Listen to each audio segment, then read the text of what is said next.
भोले जी और माता पार्वती जी के कमल चारों में गोर छुके गोर लगातानी हमार प्रणाम स्वीकार।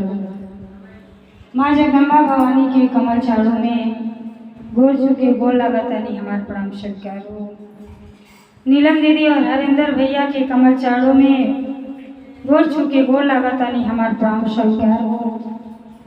सब गुरु भाई बहना के कमल चारों में गोर छुके गोर लागतानी हमार प्रणाम स्वीकार हो।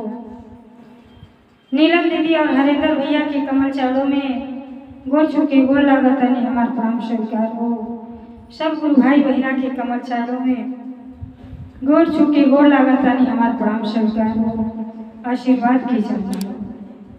तो देखिए गुरु भाई बहना, हम आप लोगन के बहुत सुंदर एक ज्ञानवर्धक कथा सुनावे जाते हैं। गरीबता में आके आदमी कितना गलत काम को जाता। एक माई बाप बनो महागरीब माना महादेव जी के भक्त बनो। उनके बाल बच्चे के महादेव जी देहले बानी, लेकिन धन दौलत न रहने के नाते वो लोग बड़ा परेशान हो। आज जरा धन बा ओकरे संतान नहीं। यही से कहल जाला कि धन से बढ़न संतान होला। एक राजा के संतान नहीं तो संतान की प्राप्ति करती वो कुछ करे करती उनका मालकिन तैयार हो गई बड़ी तो आई जा देखी दूसरे की जान लेवे करती तैयार हो गई बड़ी तो कैसे महादेव जी उनके ज्ञान दे ले वाली। अभिमान में आके गलती ना करे के चाहिए। चर्चा से बहुत कुछ ज्ञान सीखे के मिलेला।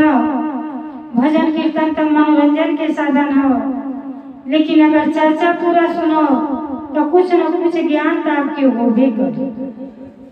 तो आई जा विलंब न करते हुए ये चर्चा पर ध्यान दी और चर्चा के पूरा सुनने के बाद अगर आपके अच्छा लगी, महादेव जी के महिमा के बारे में जानकारी हुई तो महादेव जी के नाम जरूर कमेंट में लिखो।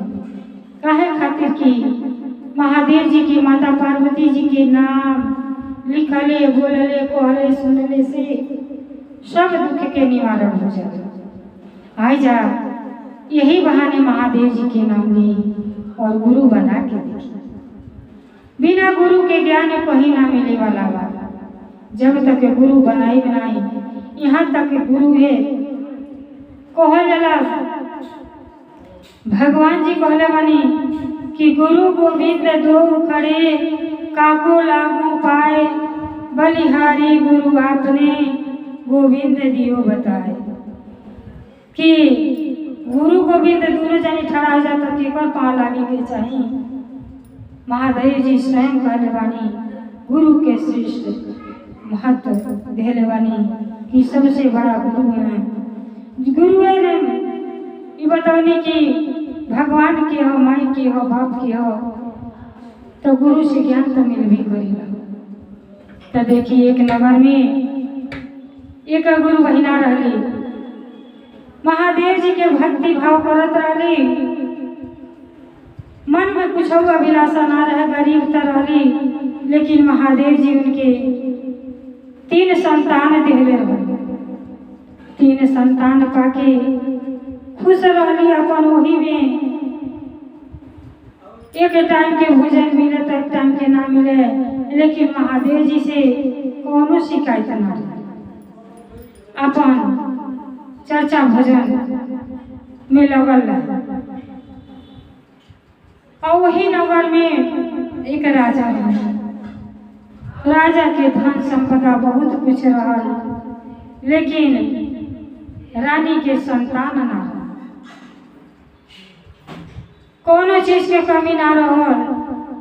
जब 10-15 साल हो गए राजा के संतान ना भइल तो राजा जब बाहर जाए लगे तो जवने रास्ते जा सबका वही देखे ये राजा के इतना धन बा, लेकिन एक संतान ना बा। एक तो मुँह देखले जौन है निर्बल सिया के दिन में खराब। ऐसे लोग गुनगुनाए लगे। राजा के बड़ा बेकार लगल, आके अपन घर में मन मार के सुत गए। अब रानियों की यह दशा रहे, जब 10-15 साल बाल बच्चे ना भइल तो पूजा पाठ करे मंदिर में जब जाओ तो मेहरारू जौन देखे तो हई देख ये तो बझिनिया के मुँह सब रही देखे थे। ऐसा निर्वंशिया बाकी सारा धन बेकारे जाए, ये कहूँ संतान है। अब दोनों जनी जब परेशान हो गई, लोग हैरान हो गई, घर में से निकल दुश्वार रहे। जब सब के यह बात ही बोले लगल तो अच्छा ना लगा। रानी तो अपन गमछी बोले रही, लेकिन राजा से जब ना छिपल तो जाके अपन चुपचाप मन मार के बैठल बैठी। रानी गईली कहली कि ये जी काहे आज बड़ा उदास बने, का बात है? राजा कहली कि का कही, अरे सब कुछ तो महादेव जी दिहली, लेकिन एक बुढ़ापा के लाठी एक सहारा ना दिहली। आज जौने रहे निकल तौने रहे सब बाज बाजिन कोई रहल, बड़ा दुख के बात बा। आई कैसे तू रहो? रानी कहली कि धैर्य धरी, आपस में दोनों जनी सलाह करत लो कि कहियो न कहियो महादेव जी के कृपा होई तो जरूर हमारियो घर में अंगना में किलकारी जरूर बुझे। अपने मन के तो सली देता लो, लेकिन जब भाग्य नसीब में लिखल रही वो केहू के मान के ना। तो देखी राजा के तो कुछ समझ में आई कि सही बात बा, लगता हमारा कुछ ऐसा कर्म खराब बा कि महादेव जी सब कुछ देहली, लेकिन एक संतान ना दे। चला जाए दो, जीवन मनुष्य के जीवन भई मिलल बा, अच्छा कर्म कर जाए, शायद लिखल हो तो होबे करी न तो नहीं। लेकिन रानी नहीं हार मानी। रानी कहली कि जैसे न तैसे हमारा के लड़का चाहिए।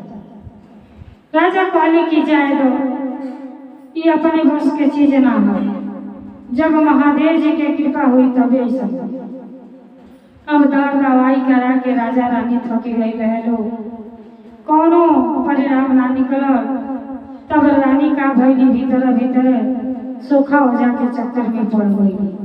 तो देखी सोखा हो जाके चक्कर में ना पड़े के चाहिए और बर्बाद कर देना। तो देखी अब एक तांत्रिक के पास गई, चुपके से निसहारा में 3 बजे उठली। राजा सुतल रहना पर चल गई। केहू कहल कि तांत्रिक के पास जे ज्यादा ओकर हर मनोकामना पूर्ण हो जाए, कहली शायद हमारो पूर्ण हो जाए। वही सारा बात कहली कि हमरा के सब कुछ महादेव जी देले बाटी, लेकिन धन दौलत ना देहनी, संतान नहीं। तो ऐसा करी कि हमारा संतान हो जाए। कहले एने काल बा रौरा एक लड़का के बलि दे दी तो आपके संतान हो जाए। कहली कि यह तो कार्य कैसे होई? राजा साहब तो कहीं जाग नहीं, कहीं से महादेव जी के भक्त आई, ऐसा गलत कार्य ना करो। लड़का रही खोज दी, हम मांगल जितना धन संपदा मांगी ओकरा सब कुछ दे, कोनो गरीबी के लड़का ढूंढ दे, बलि दे दी, हमार कार्य पूरा कर दे। तांत्रिक कहला ठीक बा। अब रानी कोई के चल गई, तांत्रिक ढूंढे लगल, ढूंढत गईलो। तो जब गुरु बहिना के लड़के 3 ठो रहला, वो बेचारी के रोटी कपड़ा मकान कुछ ना रहा, लेकिन वो तीनों पुत्र पाके बहुत खुश रहली, मानो दुनिया संसार के सारा खुशी मिलल। अभी सोचत रहनी कि जहिया सियान होइया तहिया दुख कटबे करी। 3 लड़का 3 रहे जाइ, कमा धमा के ले, तो बुढ़ापा का दिन कैसे कैसे कटिए जाए। लेकिन अब तांत्रिक बहना उनके पीछे पड़ गई। कहला सुना तारू, और तोहरा कैसे दशा बनौले बाड़ू कहली का बात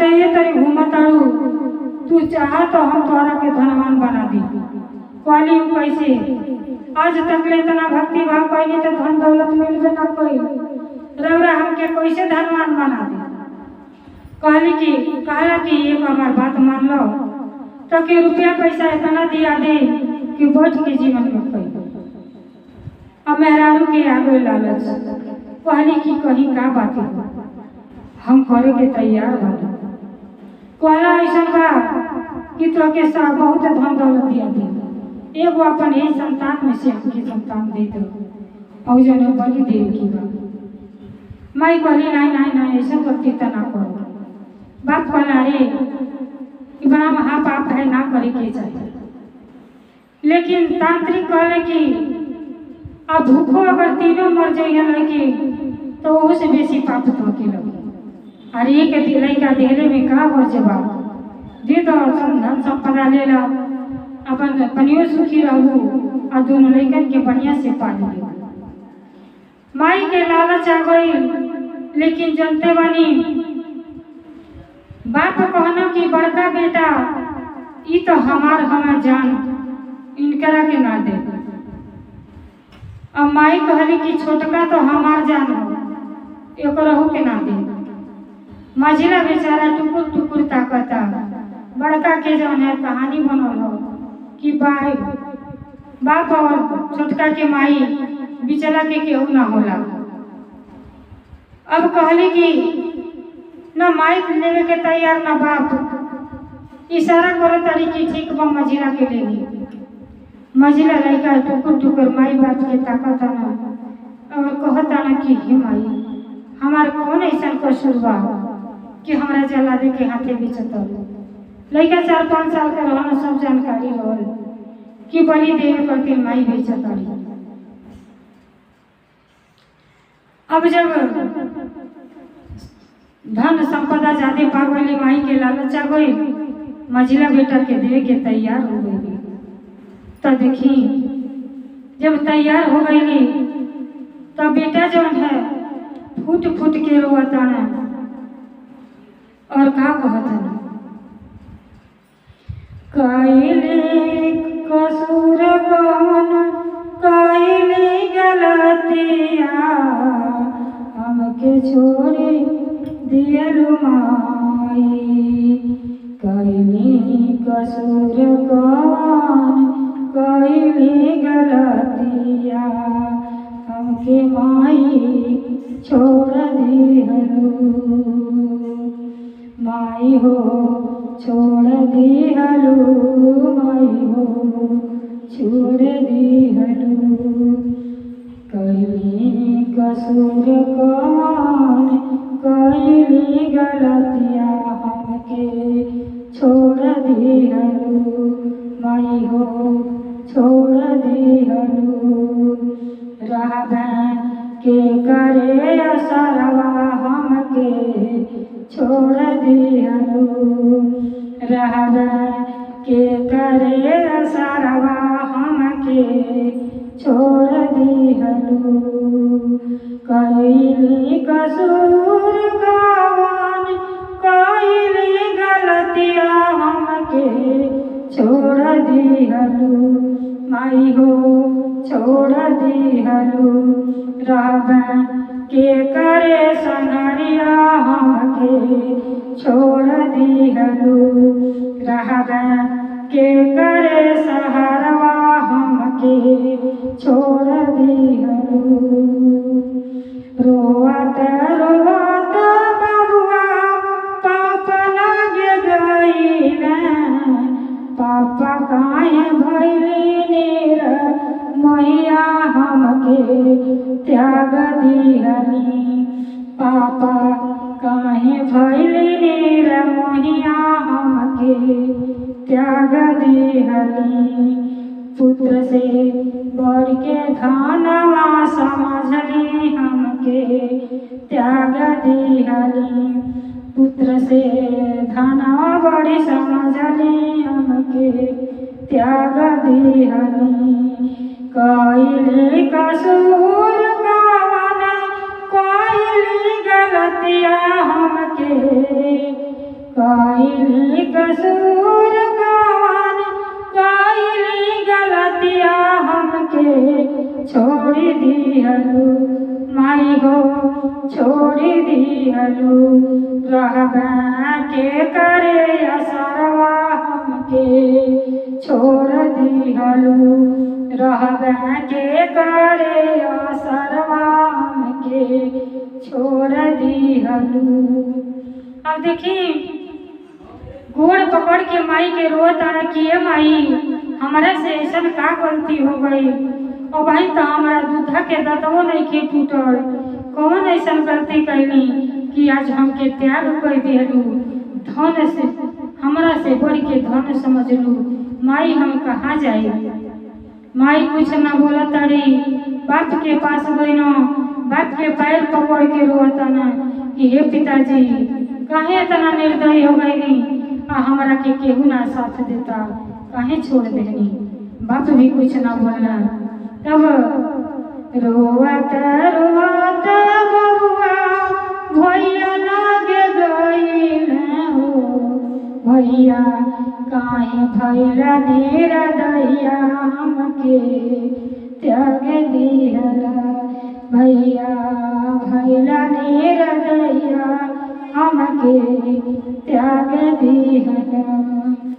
भाई से कहता है कि हे भाई तीनों जनी साथे खेलत रहनी आज का हमसे ऐसा गलती हो गई कि दोनों भाई हमके छोड़ देला अब हम रहत रह कहाँ रह आ कैसे रह लेकिन केहू साथ ना देता और तांत्रिक जौन है लड़का के भाई पकड़ के आ लेके जाता था आ लड़का माई के घूम घूम के ताकता माई के करेजा तो भीतरे फाटा था लेकिन गरीबता ऐसा चीज बा कि गरीबता में आके अपने लड़का के कैसे त्याग कर देले बाटे जैसे लड़का गइल बा मन में धन देखी के तो त्याग कैले बड़ी लेकिन मन में महादेव जी से कहतड़ी कि हे महादेव जी हमारा मन भ्रमित हो गइल बा हमारा लड़का के रक्षा करब हे महादेव जी जीवन दाता कर्म दाता आप ही हैं। माई कितना हो बाबू रोइली लेकिन माई अपने बचन के कबो ऐसा ना कार्य करे करते ना दे सकेली लेकिन गरीबता के नाते कुछ धन के लालच में आके अपने पुत्र के बलि देवे करते दे देली।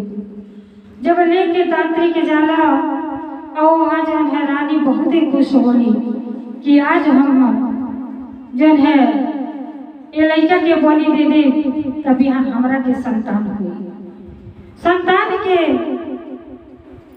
प्यार में आके सारा जन है अपन भक्ति भाव सब भूला जाली खाली उनके अपन संतान लौकेला ई ना लौकेला कि हम दूसरे के जान ले तो हमें कहाँ सफलता मिली ये उनके मन में नहीं आ गया। अब जैसे पूजा पाठ शुरू हो जाला रानी बैठेली और तांत्रिक बैठेला और वैसे गड़ा सा ले आवेला लड़का के काटे करते तो देखी तब तक तुरंत विलंबना करते हुए महादेव जी प्रकट हो जाते और जब प्रकट होली तो लड़का जन है अछनो धार चिल्लाना कहला कि हे महादेव जी काहे से माई भक्त रहेली पूजा पाठ में लड़कन के लेके जाली लड़का अवस अवस रोहेला कि हे महादेव जी हमसे तो अब तक तो कुछ गलती ना भई खेले खेले की उम्र रहल लेकिन हमारा से ऐसा कौन गलती हो गई कि दुनिया देश देखने से पहले हमारा हत्या होके जाता तो हे महादेव जी हमारा रक्षा करी। तो देखी महादेव जी हर भक्तन के ख्याल रखीला कि हाँ अच्छाई बा कहाँ बुराई बा सबके दुख के निवारण करीला। महादेव जी साधु के रूप में प्रकट हो जाते और जैसे बाकी उठावे में तांत्रिक लैया के मारे करते वैसे ही महादेव जी प्रकट हो जाते और जन काटे वाला गणासा वाला के पकड़ ले और कहे कि हाय मूर्ख ये तू का करे जाती के जान लेके केहू के जान कैसे मिल सकेला। इतना भारी पाप मनुष्य के जन्म पाके मनुष्य की हत्या करे जाता है। अरे तोके तो नरकों में ठिकाना लगे। कहले कि साधु तू कहाँ से अकेले तू की हवा कहे खातिर की व्यवधान डाला तारा हम जन करता नहीं तक करे दो। महादेव जी के क्रोध आ गई। असली रूप में आई और कहने की देख लगी और जैसे असली रूप में आई तांत्रिक घोड़े पर गिर गई ना कहने की हे महादेव जी हमसे बड़ा भारी पाप होके जाता हो। धन के अभिमान में आके लालच में हम ऐसा करती करे जाता हूँ। और जो रानी रहली रानी की कहनी की स्त्री जन्म पाके एक रानी राजा के पत्नी होके यह जन्म में तबाजिन बटले बाटू अगर लड़का के जान ले लेबू तो 7 जन्म बाजिन के रूप रही 7 जन्म तक के संतान की प्राप्ति न हुई और नरक में भी ठिकाना मिली।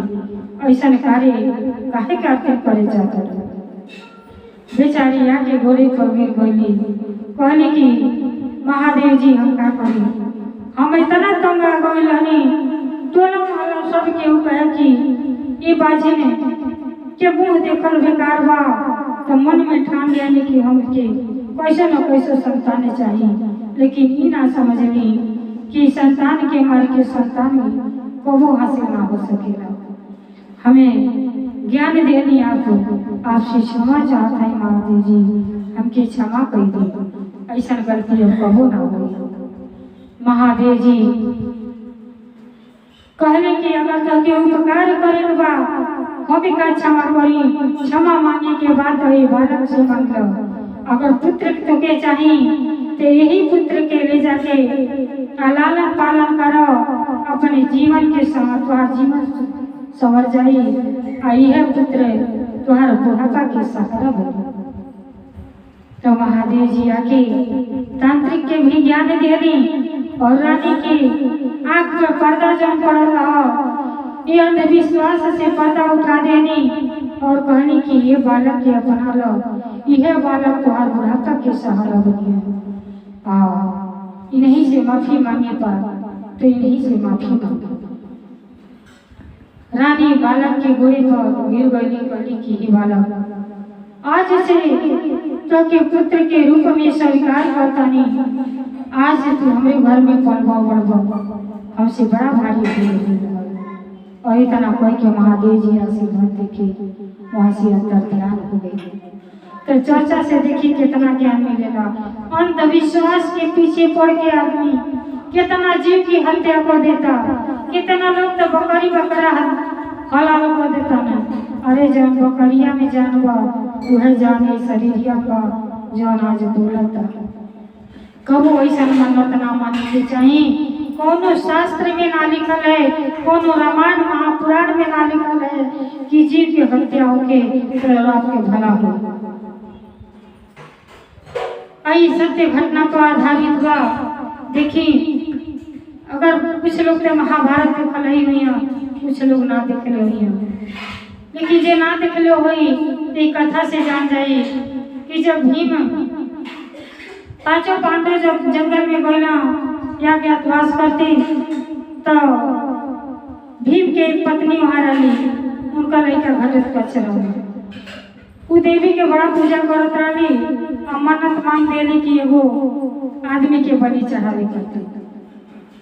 अब उनका लड़का जब सियान भैला तो कहली कि जा जंगल से आए गो मनुष्य के ले आओ कि देवी के बलि दे वह घटोत्कच भीम के जौन है वो मझिला रहा भीम के पकड़ के जब ले गई जब घटोत्कच से देखला भीम देखला घटोत्कच के तो पहचान करना कि तो हमार पुत्र है। कहले कि हमार मम्मी तो हमें बोले बाटी बलि दे भीम कहले चला हम चलता हूँ। जब दरवाजे पर गई तो दुख ताड़ी की हमार पति हो कहले कि अब के बलि दे दो। कहली ना ऐसा ना हो सकेला आप तो हमारे पति परमेश्वर है। तब भी वही समझौले बना ये कहीं शास्त्र में ना लिखल है कि बलि देने से केहू के मनोकामना के पूर्ति हो जाए। ये सत्य घटना है जौन की हम आप लोग के महादेव की चर्चा में कथा करते हैं। कथा के जब पूरा सुनो तो बहुत कुछ सीखे के लिए। तांत्रिक के पेट में कबो ना पड़ी गुरु भाई बहना। भक्ति में बहुते शक्ति बा और भक्ति भाव कैली ते जीवन बिगड़लो बा तब बन जाला। जे राम के नाम महादेव जी के नाम एक बार ले लेला ओकर जीवन उद्धार हो जाला। तो सोचे जीवन भर भक्ति करना तो का फल मिली। तो महादेव जी के एक बार गुरु बना के जरूर अवश्य देखी, अपने जीवन के धन्य बनाए। हर हर महादेव, हर हर महादेव। जैसे महादेव जी की कृपा वो राजा के परिवार में पड़ल कि पाप कर्म कोयले से रानी बच गई और पुत्र के जान भी बच गई और लड़का के भाग्य खुल गई। राजा के घर में शरण मिल गई। तब भाग्य नसीब क्यों के ना जानेला कि राजा से रंग कब बन जाई और रंग से राजा कब बन जाई। ये भूत भविष्य केहू जान सकेला। ये सब महादेव जी के हाथ में है। तो जैसे महादेव जी की कृपा हो बहन पर बहन ज्ञान के मार्ग अपनौली, वैसे सब गुरु भाई बहनों पर महादेव जी की कृपा बनल है। हर हर महादेव, घर घर महादेव। भोलेनाथ की जय, सच्चे दरबार की जय।